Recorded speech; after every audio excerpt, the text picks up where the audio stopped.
Hey there, it's Jody. It's the end of April, so it's about time to see what's growing in this 500 square foot garden in California. Let's check it out.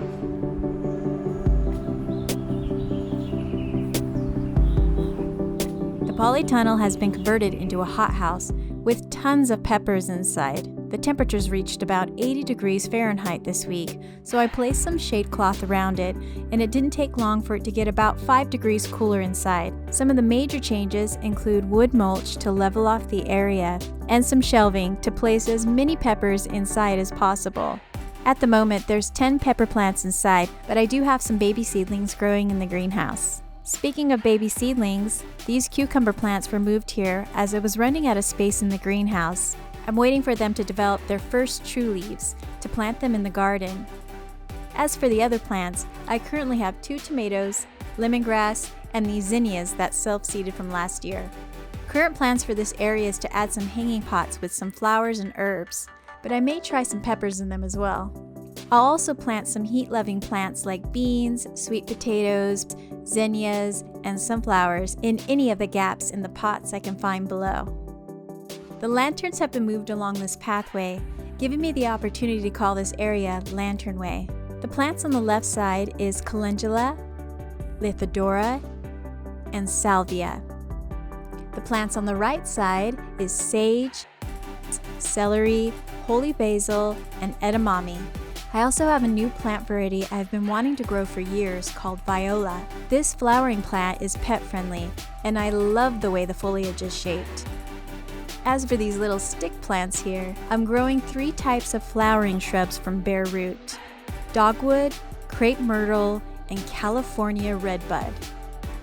The changes I have planned here is to create a cottage garden along the pathway. I'll plant flowers like sunflowers, cosmos, zinnias, salvia, and coreopsis.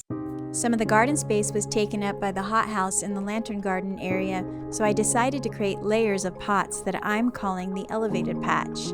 I filled in the gap here with some soil and placed some flat rocks nearby to get access to the plants in the back. To create some elevation, I added a mound of mulch to elevate the pots in the back.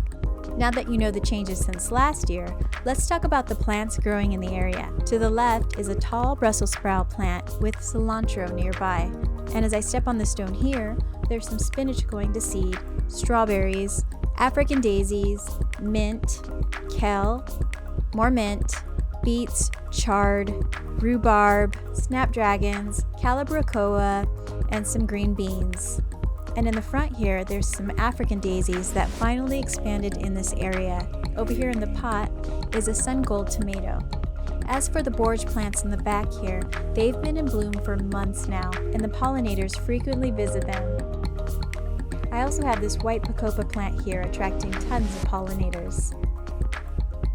Future plans for this area is to move the pots of borage to another area of the garden and place a tomato plant here. I also need to move out some brassicas in the area, as I have a heavy trellis I'll put in the back to allow some melons and honey nut squash to climb it. Then I'll plant some summer squash and cucumbers in the front. There are all kinds of plants in the boardwalk: snapdragons, salvia, African daisies, broccoli, and cauliflower. In these little pots here, there's some more shrubs like crepe myrtle, dogwood, and redbud. And there's tons of potatoes in these pots. And it looks like an asparagus is growing here. I also have a rosemary plant and a rose plant here. Along this trellis, there's edamame interplanted with pansies, and this lemon verbena that smells lovely. Current plans for this area is to clip back the snapdragons to provide more air circulation and pull out the plants that are going to seed to make space for sweet potatoes, cucumbers, beans, and squash. Along the garden path, the plants growing in the area include sunchokes, artichokes, raspberry, chicory, and chard. The raspberry and artichoke plants are doing incredible this year, and I'm hoping for a harvest in the summer. Gardenville is the area I have tons of little fabric pots. In this area, I currently have herbs, strawberries, carrots, brassicas, rhubarb, and African daisies. The succulents and sedums in the vertical pots behind could use a little revamp and possibly some new plants. The wildlife in the garden has changed drastically this year, with more birds and pollinators than ever before. With the increase of wildlife, I've decided it's best to make a sensory garden for the pets near the greenhouse. That means paw crossing will be moved to this new area. There's all kinds of elements to create a sensory garden for pets, like having different textures and structures. But to start, I'll plant some pet-friendly herbs and flowers. Be sure to check back to see the progress in the new sensory garden.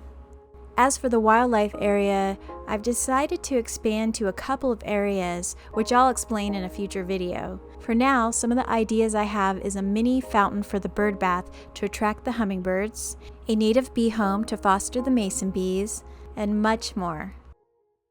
The greenhouse reconstruction is finally complete. I purchased the greenhouse plastic panels to bring in some more light. Then I gave it a pop of color around the window frames. And then I added some ivy along the sides to soften the royal blue color. Let's check out inside. The shelving. On this side, I put some ivy up on top just to give it a little life in here. As you might know, a lot of people are kind of like making these greenhouses more homey. I grabbed some material in my sewing area. The blue is just popping, just like it is outside.